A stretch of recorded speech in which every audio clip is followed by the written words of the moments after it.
एक नए सब्जेक्ट का शुभारंभ हो रहा है और ये नया सब्जेक्ट है भारतीय राज्य व्यवस्था। संपूर्ण अध्ययन, फाउंडेशन, यानी कि जीरो से लेकर के कंप्लीट अध्ययन, इसका समग्र अध्ययन फाउंडेशन के साथ इसको हम कंप्लीट करने जा रहे हैं। ये क्लास देखने के बाद, अब ये क्लास चूंकि काफी विस्तृत होंगी, बहुत डिटेल में होंगी, फाउंडेशन के साथ होंगी, पूरा सिलेबस कंप्लीट कराया जाएगा भारतीय राज्य व्यवस्था का, तो आप ये मान के चलिए कि भारतीय राज्य व्यवस्था की विषय वस्तु की जितनी व्यापकता है, जितनी गहराई है, वो सारी की सारी गहराई अब आप सभी को इन सेशंस में मिलेगी, एक एक चैप्टर में मिलेगी। हम क्रम से आगे बढ़ेंगे, जो सीक्वेंस है, सबसे पहले आज के सेशन में मैं विषय वस्तु की गहराई भी आपको बताऊंगा कि कितना गहरा है भारतीय राज्य व्यवस्था की विषय वस्तु, आईएएस एग्जाम का जो सिलेबस है और जो स्टेट पीसीएस एग्जाम के सिलेबस है, यूपी पीसीएस एग्जाम का सिलेबस, बीपीएससी एग्जाम का सिलेबस, एमपीपीएससी एग्जाम का सिलेबस, सीजीपीएससी एग्जाम का सिलेबस, यूकेपीएससी एग्जाम का सिलेबस, जेपीएससी एग्जाम का सिलेबस, आरएएस एग्जाम का सिलेबस, आरओ एग्जाम का सिलेबस, और जितने भी स्टेट पीसीएस एग्जाम हैं, हर जगह भारतीय राज्य व्यवस्था पूछा जाता है। आप सभी ने सिलेबस अपना देख लिया होगा और मैंने आप सभी को बताया है कि मेरे द्वारा लिखी गई एक पुस्तक है सिलेबस रिसर्च। सिलेबस तो आप लोगों के पास होंगे, सिलेबस आप सभी के फाउंडेशन बैच में उपलब्ध कराए गए हैं। ये क्लास आपकी डिटेल क्लास है, विस्तृत क्लास है, और ये फाउंडेशन बैच में क्लास होगी। इसका रिकॉर्डेड सेशन आप सभी को क्रम से मिलता जाएगा, रिकॉर्डेड सेशन क्रम से आपको मिलता जाएगा।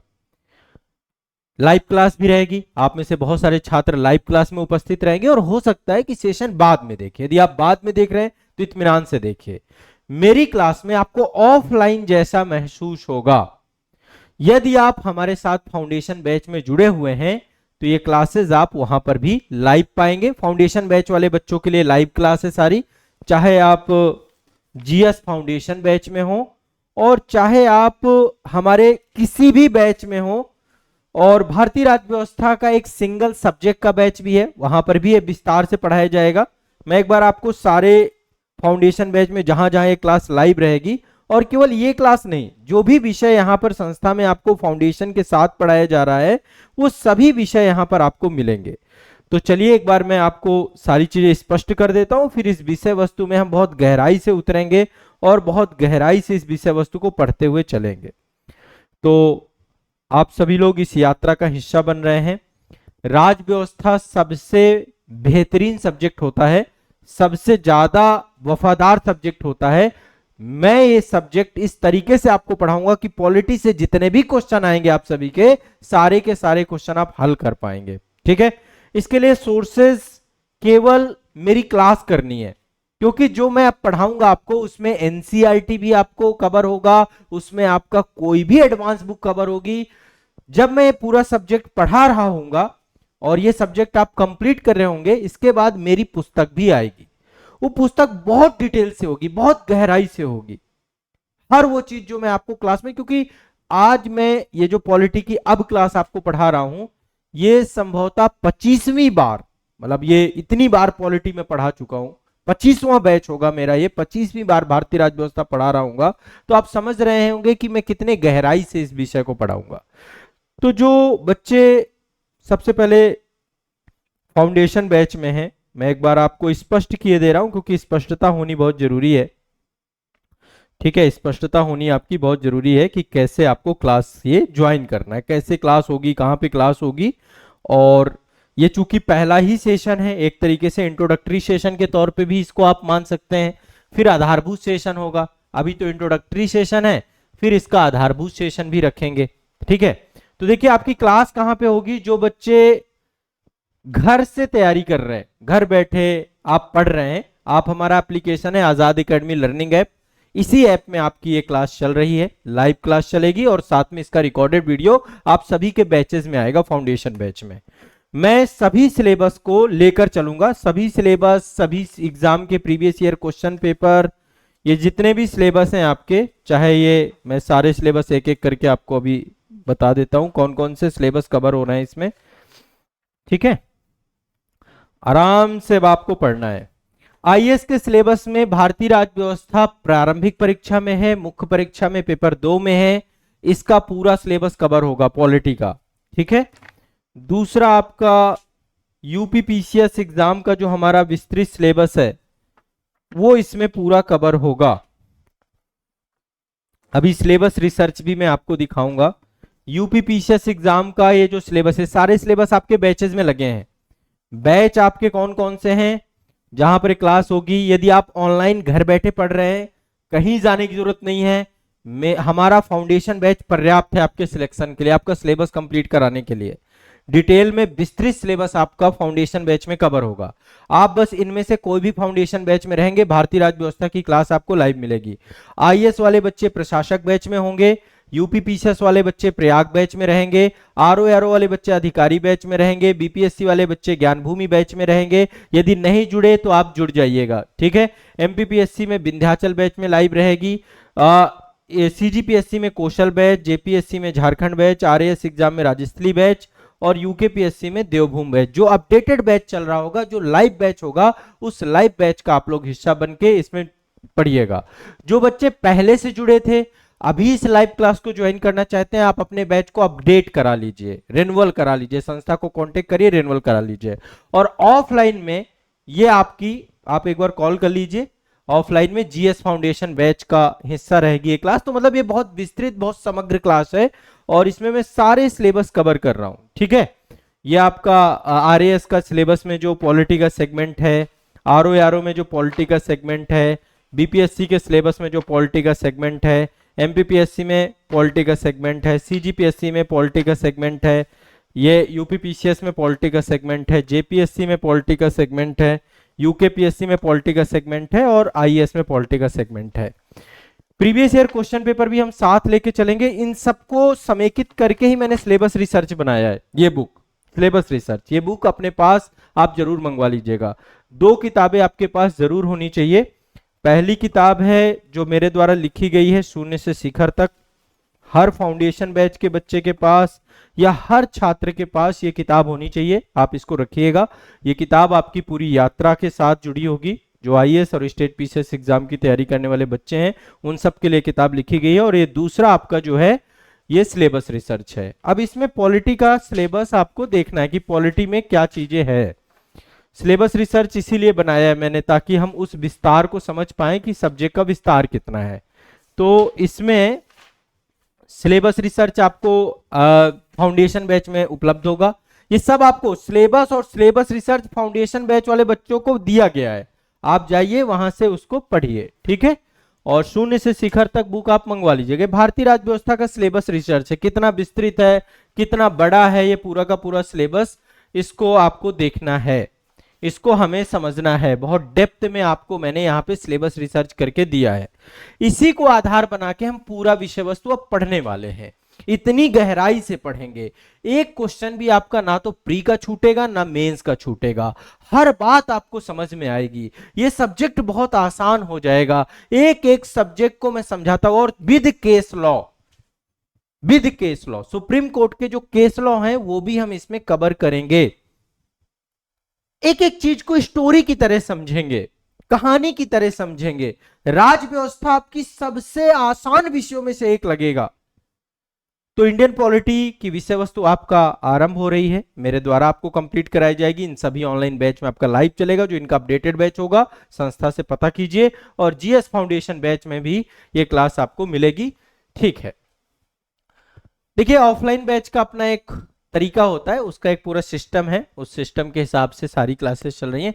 यहाँ पे करंट पूरा अपडेट होगा, क्या क्या हम पढ़ेंगे, किस सीक्वेंस में पढ़ेंगे, वो चीज आज मैं डिस्कस करूंगा आपको। और मेरी एक बुक आ रही है भारतीय राज्य व्यवस्था की, पहले तो क्लास कर लीजिए, फिर जल्द ही किताब आ रही है। मेरी किताब आपकी आ रही है, ये है किताब भारतीय राज्य व्यवस्था एवं संविधान, एक समग्र अध्ययन। ये बुक मेरे द्वारा लिखी गई है। ये किताब अभी चूंकि अब समय के साथ आएगी किताब, तो जब आप जो है ये बैच कंप्लीट कर रहे होंगे, बैच आप पढ़ रहे होंगे, उसके बाद ये बुक आ जाएगी, संस्था से आप मंगवा लीजिएगा। तो भारतीय राज्य व्यवस्था एवं संविधान की किताब पे भी मैंने बहुत बढ़िया से काम किया है। अभी डिजाइनिंग पार्ट में है, प्रिंटिंग पार्ट में है। जब ये किताब पूरी तरीके से रेडी हो जाएगी तो आपको मैं सूचित कर दूंगा और आप इसको संस्था से मंगवा पाएंगे। आजाद एकेडमी लर्निंग ऐप से ही आपको ऑर्डर करना है। तो भारतीय राज्य व्यवस्था एवं संविधान की किताब भी आपको सभी को मिल जाएगी। फिर क्या होगा कि जो कुछ भी आपने पढ़ा है उसका और विस्तृत रूप और ऑथेंटिक रूप आपको सब कुछ, और इसमें मैं बहुत कीवर्ड के साथ और कंटेंट आपको ये सब कुछ प्रोवाइड कराऊंगा। ठीक है, तो हम जो है कंटेंट भी आपको प्रॉपर उपलब्ध होगा। तो चलिए अब भारतीय राज्य व्यवस्था की विषय वस्तु में हमें पढ़ना क्या क्या है, जो मैंने सिलेबस रिसर्च में बनाया है। अच्छा, साथ साथ हम आंसर राइटिंग करते हुए भी चलेंगे, पीवाईक्यू करते हुए भी चलेंगे, प्रीवियस ईयर क्वेश्चन पेपर भी करते हुए चलेंगे। बाकी बुक में तो आपको हर चीज मिलना ही है। एक चीज और मैंने सोचा है कि जो मैं आपको बुक दूंगा उसमें जो है आपको मैं बहुत ही कीवर्ड वाइज में, ताकि मेंस में आप लिख पाओ, है ना। वैसे मुख्य परीक्षा उत्तर लेखन के लिए मैं अलग से किताब एक लेकर के आ रहा हूं जिसका नाम है लिखना सीखें। जैसे शून्य से शिखर तक ये वाली किताब आई है, वैसी एक किताब आ रही है लिखना सीखें। यहाँ पे आपको पीछे ही किताब, सारी किताबें जो मैंने लिखी हैं वो यहाँ पर है, लिखना सीखें, ये वाली किताब सेकंड नंबर पे लगी है। इसमें आंसर राइटिंग के बारे में सारी जानकारी वैसे इस किताब में रहेगी, लेकिन जो पॉलिटी अब हम पढ़ेंगे इसमें with answer writing, with prelims, depth में जाकर के आपको एनसीईआरटी पढ़ने की जरूरत नहीं रहेगी। ये क्लासेस करने के बाद इतना डिटेल में है, लेकिन तब भी मैं चाहता हूं कि आप एक बार एनसीईआरटी को पढ़ ले। एडवांस बुक आपको मेरी आएगी, बस आपको एक चीज लेनी है, बेयर एक्ट। आप सभी के पास बेयर एक्ट होना चाहिए, भारतीय संविधान का वेयर एक्ट जरूर आपके पास होना चाहिए, और इसके लिए आपको संस्था से इसको मंगवा लेना है। एप्लीकेशन में ही ये बेयर एक्ट आपको मिल जाएगा। अभी मैं इसके बारे में आगे और बता दूंगा, और बेयर एक्ट क्यों पढ़ना है, क्यों लेना है, क्योंकि मैं एक एक आर्टिकल लेके चलूंगा। जितने भी भारतीय संविधान के अनुच्छेद हैं, 395 अनुच्छेद हैं, ठीक है। हम लोग कई बार बुक्स में पढ़ते हैं ना कि टोटल 450 आर्टिकल हैं, 465 आर्टिकल हैं, वो संख्या के आधार पे हैं, लेकिन एक्चुअल में जो मूल संविधान में अनुच्छेद थे वो 395 थे। वर्तमान में भी 395 अनुच्छेद है, 396वें नंबर का कोई अनुच्छेद नहीं है। यदि आप इस बेयर एक्ट को पढ़ेंगे तो इस बेयर एक्ट में 396वें नंबर का कोई आपको वो नहीं मिलेगा, ठीक है ना। अब वो एबीसीडी करके बहुत सारे जुड़ गए, इतने सारे अमेंडमेंट हो गए हैं, है ना। तो 395 अनुच्छेद एक एक करके हम बेयर एक्ट से पढ़ते हुए चलेंगे, ठीक है। बेयर एक्ट से हम एक एक आर्टिकल्स को पढ़ते हुए चलेंगे। बाद में क्लास में चूंकि सब कुछ समग्रता लेके चलेंगे, जो भी मैं आपको पढ़ाऊंगा उसके नोट्स भी आपको मैं बनवाऊंगा। मेरी थोड़ी सी गति ज्यादा रहेगी, नोट्स आपको मैं उपलब्ध भी कराऊंगा। बुक अलग चीज है, देखो बुक जब आएगी तब आपको बुक तो मिल ही जाएगी, ये बुक आपको मिल जाएगी, डेप्थ बुक होगी, लेकिन आपको क्लास नोट्स मिलेंगे। क्लास नोट समझ रहे हैं, संस्था में जो आप पढ़ेंगे उसके नोट्स भी मैं आपको उपलब्ध करा दूंगा, ताकि आपको एक स्पष्टता रहे, बहुत ज्यादा आप परेशान ना हो, घबराए ना। सीक्वेंस में आपके क्लास नोट्स भी आपको उपलब्ध होते जाएं, उनसे आप नोट्स बनाते चलिएगा, ठीक है। तो क्लास नोट्स हम अवेलेबल कराएंगे, आप जैसे ही क्लास करेंगे क्लास की पीडीएफ आपके बैच में हम अपडेट करा लेंगे। लेकिन जब बुक आएगी, बुक में चूंकि सब कुछ समेकित होगा, क्लास के नोट्स समेकित होंगे और करंट अफेयर्स समेकित होगा, पॉलिटी के पूरे चैप्टर बाय चैप्टर्स होंगे सारे के सारे, है ना। लगभग 50 से ज्यादा चैप्टर है ना। तो बहुत बढ़िया तरीके से इस किताब पे मैंने काम किया है। अब चलिए एक बार हम समझते हैं कि हमें पॉलिटी में क्या क्या पढ़ना है। ये चीजें मैं आपकी थोड़ा सा एक बार क्लियर कर देता हूं, क्या क्या पढ़ना है, क्या क्या देखना है, कैसे पढ़ना है, कैसे कंप्लीट करना है, ठीक है। तो भारतीय संविधान पे हमारा जो क्रम रहेगा पढ़ने का, उस क्रम को लेकर के यहां पे मैं आप सभी के साथ डिस्कस करूंगा। हाँ, कैसे हम पढ़ेंगे, हमारा कंटेंट क्या क्या होगा, किस डायरेक्शन पे हमें पढ़ना है, सब्जेक्ट को किस तरीके से लेकर के चलना है, क्या सोच आपकी रहेगी पॉलिटी जैसे सब्जेक्ट को लेकर, क्या अप्रोच आप लेकर के चलेंगे। बहुत सारे बच्चे पॉलिटी को एक कठिन सब्जेक्ट मानते हैं, मेरा मानना है कि कठिन सब्जेक्ट नहीं है, बस पढ़ने और पढ़ाने के एक तरीके पे अंतर आपको थोड़ा सा करना पड़ेगा। अभी तक पॉलिटी पे मैंने बहुत सारे सेशंस लिए हैं, यहां तक मैंने एक इंटायर वीडियो भी लिया है 13 घंटे का, एक साथ मैंने पूरे 395 अनुच्छेद पढ़ाए। तो आपने यदि मेरे तरीके देखे हैं पॉलिटी को, तो पॉलिटी को मैंने बहुत आसान कर दिया है। मास्टर वीडियो मैंने बताया, इतने सारे वीडियोस आपके लिए लेकर आया हूं, तो इसलिए आपको तनाव नहीं लेना है। बिल्कुल भी तनाव नहीं लेना है। एक ऐसा सब्जेक्ट जो आपका सबसे मजबूत सब्जेक्ट होगा, और जब पॉलिटी के क्वेश्चन पूछे जाएंगे एग्जाम में तो आप पूरे के पूरे हल करके आओगे, पूरे के पूरे हल करके आओगे, कुछ भी आपका छूटेगा नहीं। बस मैं जितना आपको कहता जाऊं वो आपको करते जाना है। ये बेयर एक्ट वाली बुक आप जल्द से जल्द अपने पास सुनिश्चित करा लीजिएगा, बेयर एक्ट होना चाहिए। क्लास हमारी रेगुलर चलेगी। जो बच्चे लाइव के समय काल पे हैं, जैसे क्लास लाइव भी है तो लाइव में जो जुड़े हुए, बाद में मुझे पता है ज्यादातर छात्र रिकॉर्डेड देखते हैं क्योंकि गवर्नमेंट जॉब वाले बच्चे होते हैं, कुछ बच्चे ऐसे हैं जो हाउस वाइफ हैं, या कुछ ऐसे हैं जिनका टाइम टेबल अपने हिसाब से सेट होता है। तो आप आराम से रिकॉर्डेड सेशन आपको बैच में उपलब्ध हो जाएगा, संस्था में बैच में उपलब्ध हो जाएगा। अब यहां पर एक चीज और मैं आपको बता दूं, आप क्लास कर रहे हैं, चाहे रिकॉर्डेड सेशन हो चाहे लाइव सेशन हो, है ना, आपके बैच में कोई ना कोई फाउंडेशन बैच में लाइव चलता रहता है। अभी पॉलिटी चूंकि मैं पढ़ा रहा हूं तो पॉलिटी है, बाद में रिकॉर्डेड आएगा, आज देखोगे आज के बाद देखोगे। पॉलिटी में एक एक्स्ट्रा क्लास का भी हम फोल्डर बनाएंगे, जैसे पॉलिटी आपका सब्जेक्ट है, अब अपडेटेड, ये पूरा अपडेट हो रहा है ना। इससे पहले मैम के द्वारा भी आपको पॉलिटी पढ़ाया गया था, मैम ने बहुत अच्छे से पॉलिटी की क्लास पूरा कंप्लीट कराया था। उसके पहले जितने बैचेस थे मैंने पॉलिटी आपको कंप्लीट कराया, मैम ने जो है प्रॉपर उसमें केस लॉ वगैरह वो सारी चीजें ऐड की थी। तो पॉलिटी अब आपको जो भी पढ़ाया जाएगा, आपके पास जो भी कंटेंट आएगा, आप आराम से ऐप में उसे देख पाएंगे। हम एक एक्स्ट्रा क्लास का भी सेक्शन बनाएंगे। एक्स्ट्रा क्लास है कि जैसे समय के साथ कुछ अपडेट करना है, करंट अपडेट करना है, क्योंकि पॉलिटी में करंट बहुत सारी करंट के साथ जुड़ा हुआ, आप यदि न्यूज़पेपर उठाए हैं तो न्यूज़पेपर पे 90% चीजें आपकी पॉलिटी से जुड़ी होती हैं, पॉलिटी या इकोनॉमी, पूरे न्यूज़पेपर पे यही छाया रहेगा। या तो सदन की कोई बात हो रही है, पॉलिसी मेकिंग की बात हो रही है ना, या सुप्रीम कोर्ट या हाई कोर्ट या जो विधिक परिदृश्य है उससे जुड़ी हुई बात हो रही है, पॉलिसी मेकिंग और पॉलिसी इंप्लीमेंटेशन से जुड़ी हुई बातें हो रही हैं, संसद के सदन की कार्रवाइयां और उनसे जुड़ी हुई जो चीजें हैं, और जितने बिल आते हैं, जितनी योजनाएं आती हैं, सब ये जुड़ी हुई हैं। पॉलिटी, शासन व्यवस्था, सामाजिक न्याय, ये सब आपस में जुड़ाव है। और ये पॉलिटी का जुड़ाव हर एक सब्जेक्ट से है। पॉलिटी का जुड़ाव आपका जो है इतिहास से है, पॉलिटी का जुड़ाव आपका अर्थव्यवस्था से है, पॉलिटी का जुड़ाव यानी कि राज व्यवस्था के इर्द गिर्द सारी व्यवस्थाएं घूमती हैं। जिस देश की पॉलिटी अच्छी होती है, राजनीति अच्छी होती है, पॉलिटिकल सिस्टम अच्छा होता है, वो देश आर्थिक रूप से भी समृद्ध होता है। जहां पर एक चुनी हुई लोकतंत्रात्मक सरकार, भारत जैसे देश की बात करें, और यहां पे चूंकि स्ट्रक्चर इतना अच्छा है, नागरिकों को इतने सारे अधिकार और राइट्स मिले हुए हैं, तो हमारे देश की जितनी भी संवैधानिक निकाय हैं, संवैधानिक बॉडी हैं, स्वायत्त निकाय हैं, हमारी न्यायपालिका है, हमारी कार्यपालिका है, हमारी विधायिका है, हमारे यहाँ पे संघीय शासन प्रणाली है, ये सारी की सारी मिलकर के देश को उत्कृष्ट बना रहे हैं। विश्व का सबसे विस्तृत, सबसे विशाल संविधान भारत का है। विश्व की सबसे परिपक्व लोकतंत्रात्मक शासन प्रणाली भारत की है। सबसे बड़ा लोकतंत्र है विश्व का ये। 75 साल से ज्यादा की यात्रा हो चुकी है। तो इस यात्रा को हम संविधान से पढ़ेंगे। संविधान की ये मूलभूत ढांचे का रूप है। तो देखिए, मेरा जो शुभारंभ होगा, सबसे पहले संविधान की आधारभूत समझ, जिसे संविधान का एक परिचय कह सकते हैं, या भारतीय राज्य व्यवस्था की आधारभूत समझ। मैं चाहता हूं हर बच्चा इसको समझे, ठीक है।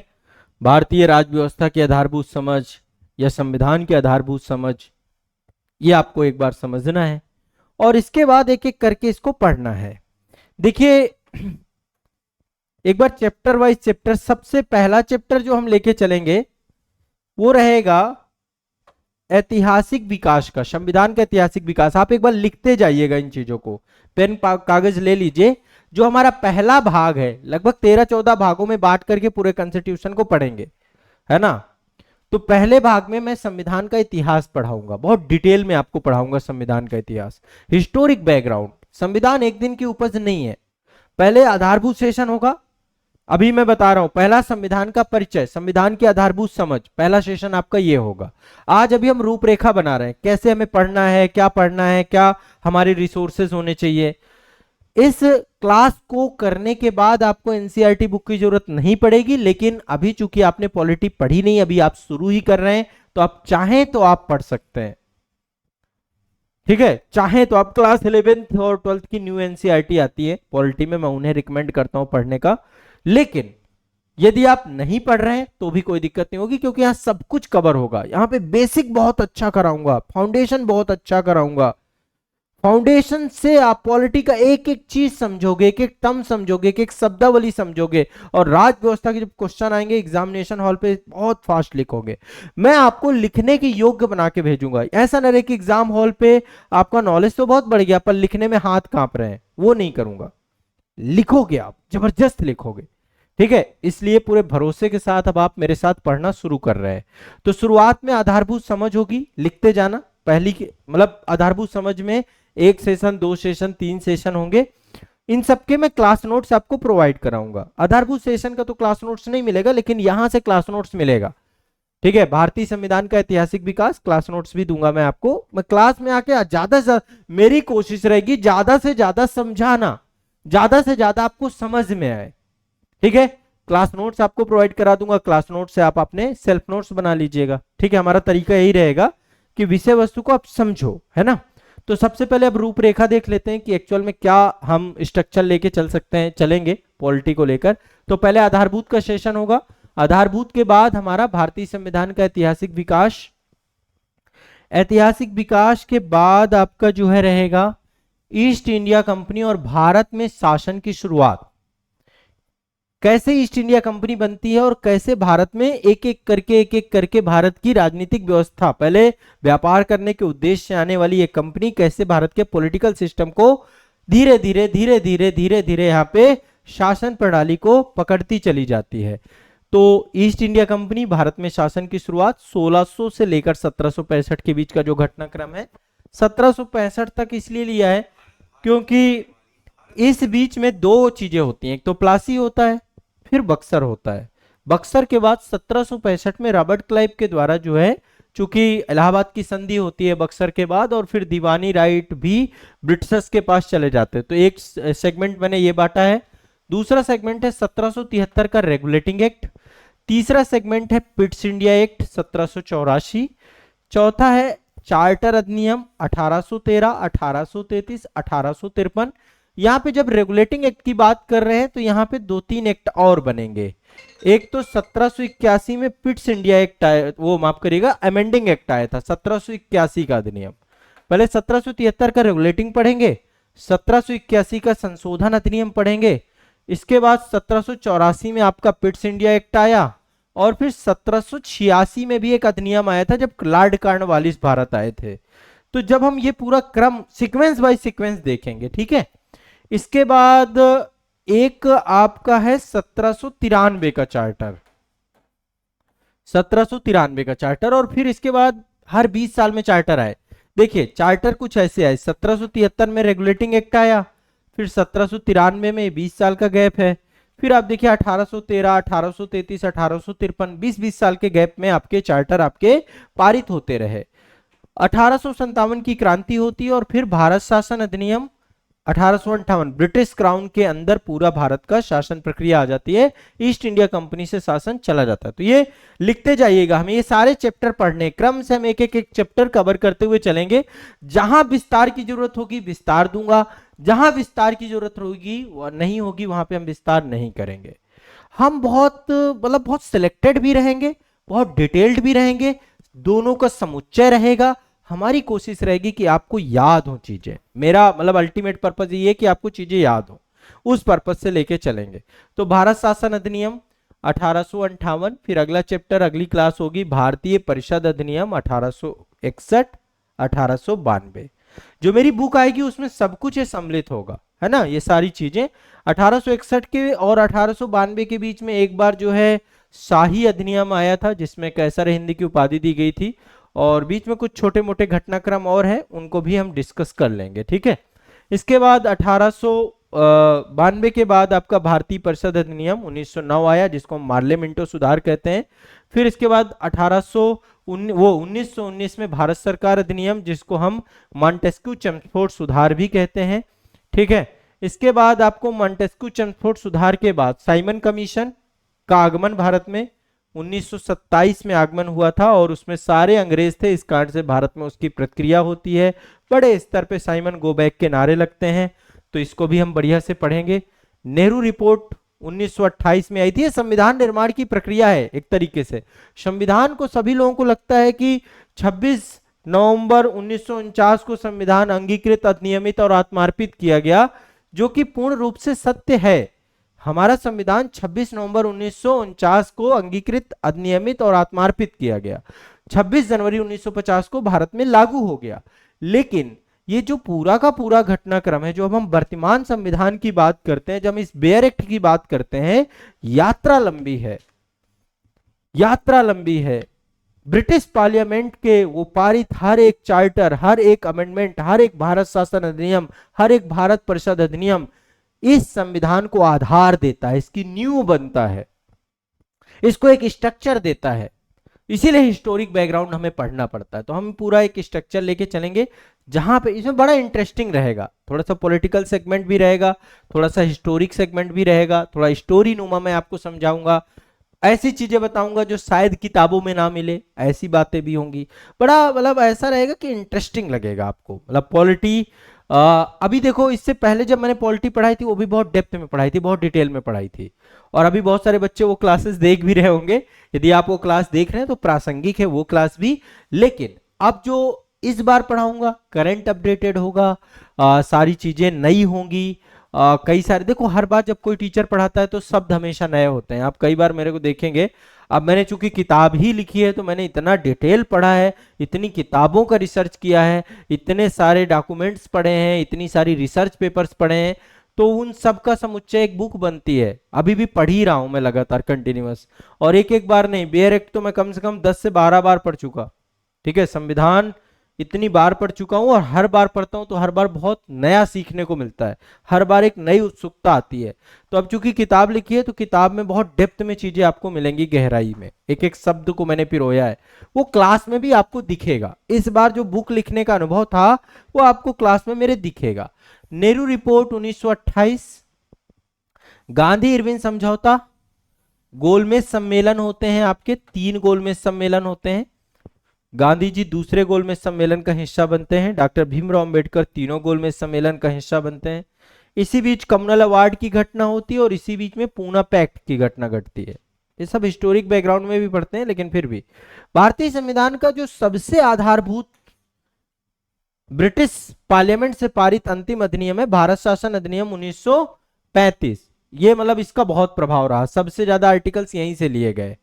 और एक व्यक्ति, संविधान की शुरुआत हो रही है, यदि हम डॉक्टर भीमराव अंबेडकर जी की बात ना करें, यही वो व्यक्ति हैं जिन्होंने संविधान का कच्चा प्रारूप बनाया, उस मसौदे को तैयार किया, और हमारे लिए पूज्य हैं। ये पुस्तक इन्हीं की देन है, इन्होंने ही ये पुस्तक जो है बनाई है। तो मैं चाहता हूं कि आप सभी लोग जो है, हमारे जितने भी संविधान सभा के मेंबर थे, हम सबके बारे में चर्चा करेंगे। बाबा साहब इसलिए क्योंकि बाबा साहब ने संविधान को वो आधार प्रदान किया जो वर्तमान में भी प्रासंगिक है और आने वाले सदियों तक प्रासंगिक रहेगा। मेरे क्लासरूम में मैं बाबा साहब को अपने सबसे नज़दीक रखता हूं, ताकि एक प्रेरणा मिलती रहती है, एक ऊर्जा मिलती रहती है।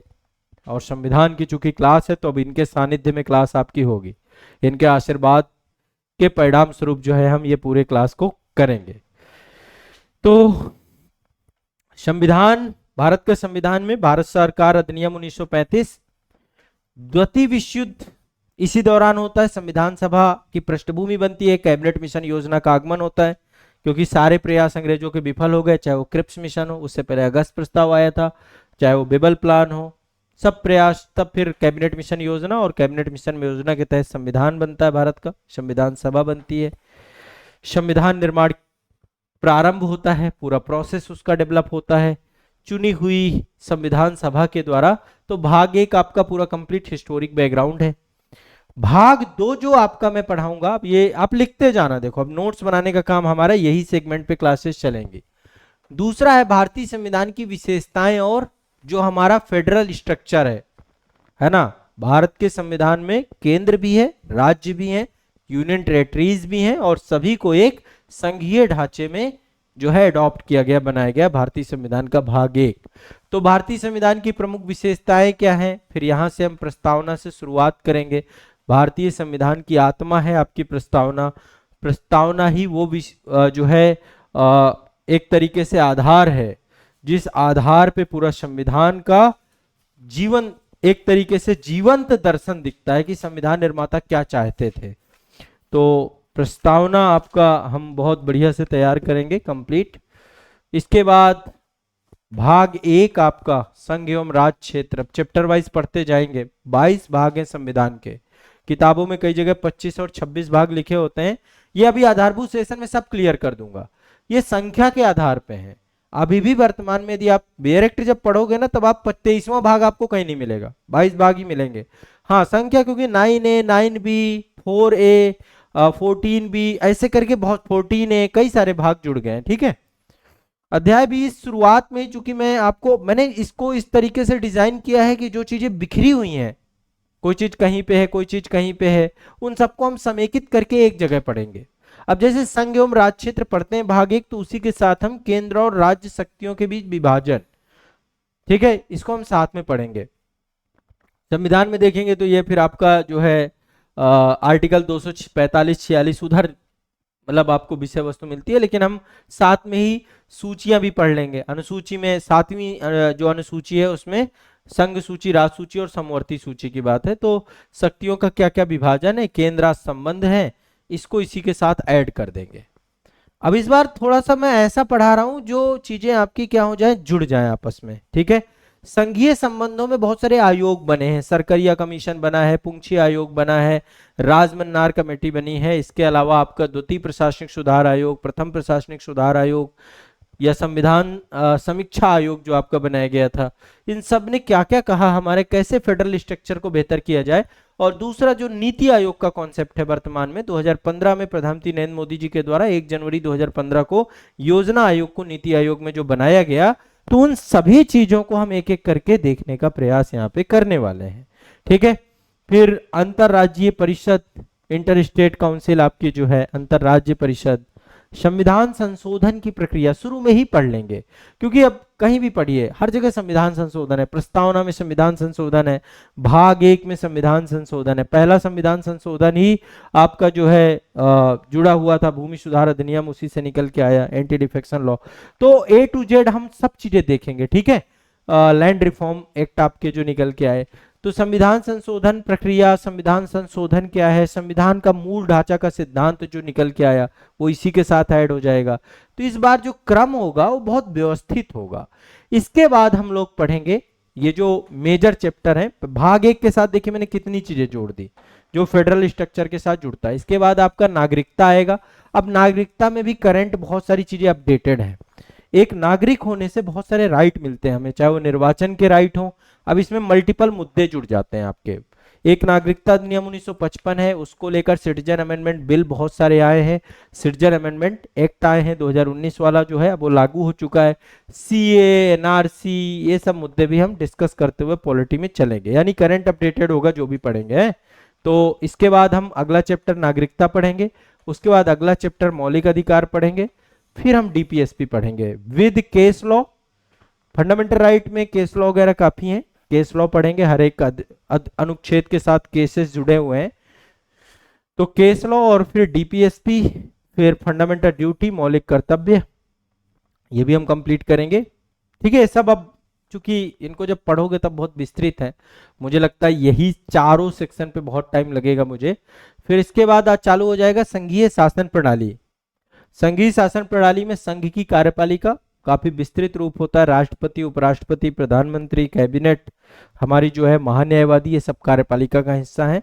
तो भाग 4 आपका संघीय शासन प्रणाली है, अध्याय 30 संघ की कार्यपालिका, अध्याय 31 आपकी संसद पार्लियामेंट पढ़ेंगे यहाँ पे, लोकसभा, राज्यसभा, फिर लोकसभा अध्यक्ष, राज्यसभा के सभापति, संसद की कार्यवाही, ठीक है। सब लिखते जाइएगा फास्ट फास्ट, आपको यही सीक्वेंस में हमें पढ़ना है।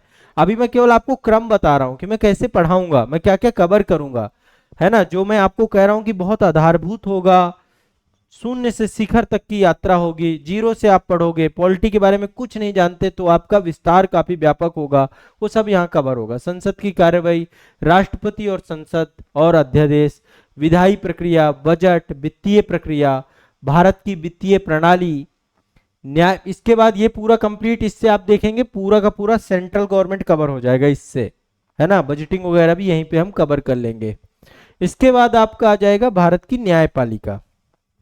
बजट वगैरह चूंकि संसद का हिस्सा है, संसद में लोकसभा में बजट आता है आपका, है ना, और जो वित्त विधेयक है या जो हमारा वित्तीय सिस्टम है, कट मोशन है, बहुत सारे प्रस्ताव हैं, बहुत सारे अनुदान हैं, लेखानुदान, प्रत्यानुदान, अपवादानुदान, ये सब चीजें हम एक साथ ही कवर करेंगे। जो चीजें इंटरलिंक हैं, जो चीजें बिखरी हुई हैं, जो चीजें इधर उधर लिखी हुई हैं। राष्ट्रपति, आप देखेंगे भारतीय संविधान के हर एक अनुच्छेद में राष्ट्रपति अलग अलग अलग अलग अलग अलग भूमिका निभाते हैं, हर जगह राष्ट्रपति के बारे में कुछ ना कुछ लिखा हुआ है। तो हम सभी को समेकित करके क्यों ना पढ़ें, है ना। आप देखते हैं ना, आर्टिकल 123 में राष्ट्रपति, आर्टिकल 143 में राष्ट्रपति, आर्टिकल 361 में राष्ट्रपति, आर्टिकल 352 में, 356 में, 360 में, है ना। तो वो जो बिखराव है, वो बिखराव को हम एक साथ तभी पढ़ने का मतलब है। न्यायपालिका और विधिक तंत्र जो हमारे का है, भारत का न्यायिक तंत्र कैसा है, न्यायपालिका की स्वतंत्रता कैसे स्टैब्लिशमेंट की गई है, न्यायिक पुनरावलोकन और सक्रियता कैसा है, पीआईएल क्या होती है, संविधान की व्याख्या क्या होती है, कैसे करता है संविधान की व्याख्या हमारा जो सुप्रीम कोर्ट है। सुप्रीम कोर्ट के पास आरंभिक अधिकार है, संविधान से जुड़े हुए जितने भी मुद्दे हैं, केंद्र और राज्य के बीच में कोई भी संघर्ष है या संविधान को परिभाषित करने की बात है, तो ये काम हमारा जो है सुप्रीम कोर्ट भी करता है और हाई कोर्ट भी करते हैं। हाई कोर्ट और सुप्रीम कोर्ट दोनों कोर्ट ऑफ रिकॉर्ड होते हैं, अभिलेख न्यायालय होते हैं। तो हम पूरा अपना जो है हम जो जुडिशरी का सिस्टम है हमारा, है ना, उसको समझेंगे। और संवैधानिक पदों की नियुक्ति प्रक्रिया और इससे जुड़ा हुआ जितना करंट अपडेट है, महाभियोग की प्रक्रिया, न्यायपालिका में भी भ्रष्टाचार जैसे मुद्दों को कैसे हम डील समझे, हर चीज यहाँ पे हम ऐड करेंगे, ठीक है। कुछ केस स्टडीज वगैरह भी डिस्कस करूंगा मैं यहाँ पे। इसके बाद अगला भाग है राज्य शासन प्रणाली एवं संस्थान। ये आपका पूरा का पूरा स्टेट गवर्नमेंट को लेकर के है। जैसे पहले हमने सेंट्रल गवर्नमेंट को देखा था, अब स्टेट गवर्नमेंट को लेकर यहाँ पर हम देखेंगे। सभी लोग आराम से चीजें लिखते जाए, घबराए नहीं, चीजें बढ़िया से कवर होंगी। आपका बहुत अच्छे तरीके से पूरा पॉलिटी मैं आपके बैच में कवर कराऊंगा, पॉलिटी का कोई भी बात नहीं रह जाएगा और इतना आसान लगेगा आपको, आपको कठिन लगेगा ही नहीं। इसलिए पूरे भरोसे और विश्वास के साथ आपको पढ़ना है, मन में भरोसा रखना है। मैं आपके साथ हूं, परीक्षा तक आपके साथ रहूंगा और हमेशा आपके साथ रहूंगा, आपको किसी तरीके की तनाव नहीं होगा।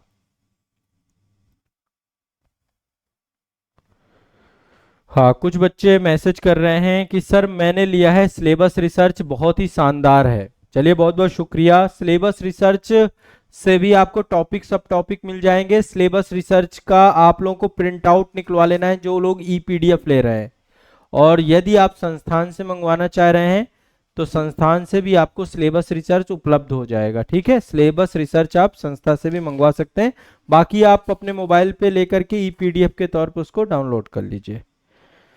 सुभाष कामत जी, शिवम प्रजापति जी, दीक्षा शर्मा जी, अंजना जी, सभी का बहुत बहुत स्वागत है। आराम से सभी लोग देखते जाएं, कंटेंट बहुत डीप और बहुत अच्छे से हम पढ़ने वाले हैं। इसके बाद हम पढ़ेंगे अगला जो चैप्टर रहेगा, शासन प्रणाली एवं संस्थान, जिसमें राज्य सरकार की संरचना, जितनी भी राज्य की हमारी संस्थाएं होती हैं। वैसे यहाँ पे मैंने संवैधानिक संस्थाओं का चैप्टर जो डाला है, इस चैप्टर पे जितने भी आपके संवैधानिक संस्थाएं, चाहे वो चुनाव आयोग हो, चाहे वो यूपीएससी हो, चाहे वो आपका नीति आयोग हो, ये सारे के सारे हम यहाँ पे पढ़ेंगे। संवैधानिक बनाम वैधानिक निकाय भी पढ़ेंगे। इसके बाद संविधान की जितनी भी अनुसूचियां हैं, संविधान समीक्षा को लेकर के सन 2000 में जब भारतीय संविधान के 50 साल पूरे हुए तो सुप्रीम कोर्ट के न्यायाधीश हैं वेंकट चलैया साहब, उनके अध्यक्षता में एक संविधान समीक्षा आयोग बनाया गया था, उसको भी पढ़ेंगे। और संविधान की समग्र समीक्षा और निष्कर्ष, ए टू जेड सब कुछ कवर हो जाएगा इस पूरे विषय वस्तु को पढ़ने से। अब सिलेबस रिसर्च मैंने चूंकि आपको बोला है कि आपको लेना है, तो सिलेबस रिसर्च में भारतीय संविधान का यहाँ पे सिलेबस रिसर्च मैंने दे रखा है, इसमें सब कुछ लिखा हुआ है।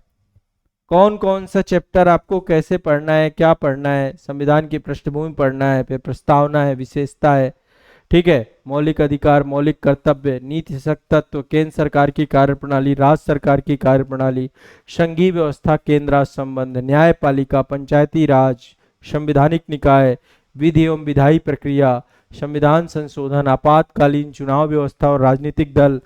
यहाँ पे एक चीज समझिएगा, मैं जो आपको पढ़ा रहा हूं, एक तो आपका सिलेबस कवर करा रहा हूं, और बिखरे हुए सिलेबस को क्लास में आपका क्या किया जाएगा, उसको बहुत ही व्यवस्थित किया जाएगा। कई बार क्या होता है, कोई सब्जेक्ट में बिखराव बहुत होता है, जिसमें राज्य व्यवस्था पॉलिटी में भी यदि आप देखेंगे बिखराव बहुत है। उस बिखराव को जब हम जोड़ करके पढ़ते हैं तो उस विषय में समग्रता आती है, तो वही समग्रता आपको पढ़ने में महसूस होगी। तो हमारी एक लंबी यात्रा, लंबी जर्नी का शुभारंभ है। ये टॉपिक सब टॉपिक जो मैंने आपको बताए हैं, इसी आधार पे हमारा शुभारंभ होगा। पहले आधारभूत क्लासेस होंगी, अगली क्लास आपकी आधारभूत क्लास की होगी। आप एक एक करके एक एक क्लास करते जाइए, बढ़िया से नोट्स बनाते जाइए। चाहे आप रिकॉर्डेड सेशन देख रहे हो, कोई दिक्कत नहीं है। आप ये मान के चलिए कि आप मेरे सामने बैठे हो। मैं कभी भी ऑनलाइन वाले बच्चों को ये सोच करके नहीं पढ़ा रहा हूं कि आप घर बैठ के पढ़ रहे हो। आप मेरे लिए मेरे सामने हो और मैं आपसे संवादात्मक शैली में पढ़ाता हूं, है ना। आप ये बिल्कुल मत सोचिए कि आपसे और कोई भी दिक्कत होती है। देखिए, कभी भी कोई सब्जेक्ट में कोई समस्या आए, कोई दिक्कत आए, आप एक बार अपनी संस्था में आ जाइए। आपकी संस्था प्रयागराज में है, आप आके एक बार मिल जाइए, मिल के अपने नोट्स दिखा जाइए। आपको सारी सुविधाएं हमने दे रखी हैं, आप एक बार मिलिए तो सही, अपनी बातें तो बताइए। प्रयागराज में आएंगे, रेलवे स्टेशन के बस 5 मिनट की दूरी पे मनमोहन पार्क है, यहीं पे आपकी संस्था है। तो ये आपका जो है, आपको बेयरेक्ट मंगवा लेना है सबसे पहले। बेयरेक्ट से क्या होगा, हम आर्टिकल जैसे यहां देखेंगे, आप घर पे बेयरेक्ट ओपन करके जो आर्टिकल मैं आपको बोलूं उस आर्टिकल को आपको जरूर देखना है। मेरी क्लास में बेयरेक्ट आपको रखना बहुत जरूरी है। मेरी क्लास में बेयरेक्ट के साथ होना बहुत जरूरी है आपका। बिना बेयरेक्ट के मत आइएगा, बेयरेक्ट के साथ ही आप लोग जो है क्लास को करिएगा, ठीक है। ये मेरा विनम्र आग्रह है आप सभी छात्रों से। एक एक आर्टिकल पूरा बेयरेक्ट भी साथ साथ कंप्लीट होता जाएगा, ठीक है। किसी के कोई डाउट हो, कोई कुछ भी पूछना चाहता हो, कमेंट सेक्शन ओपन है। एक बार कमेंट में आप अपनी प्रॉब्लम्स, अपनी समस्याएं, जो बच्चे ऐप में देख रहे हैं, जो बच्चे यूट्यूब में देख रहे हैं, और ये बैच में सारी क्लासेस रहेंगी, बैच में सारी क्लासेस रहेंगी, ठीक है। लाइव क्लास आपको मिलेंगी, साथ में रिकॉर्डेड सेशन भी आपको मिलेंगे, ताकि हमेशा के लिए आप जब चाहो तब आप इसको देख सकते हैं। अब देखो, एक संस्था का नंबर आपके पास ऑलमोस्ट सभी के पास है, 9115269789। ये नंबर अपने पास रखना है। कोई भी क्लास में कोई बाधा आती है, कोई समस्या आती है, कोई तकनीकी प्रॉब्लम आती है, आप कांटेक्ट कर लीजिए। आपकी संस्था है, आपको हमेशा आपसे बातचीत हो जाएगी, ठीक है ना। चलिए, किसी को कोई डाउट हो तो बताएं, मन में कभी भी कोई बात नहीं रखनी है।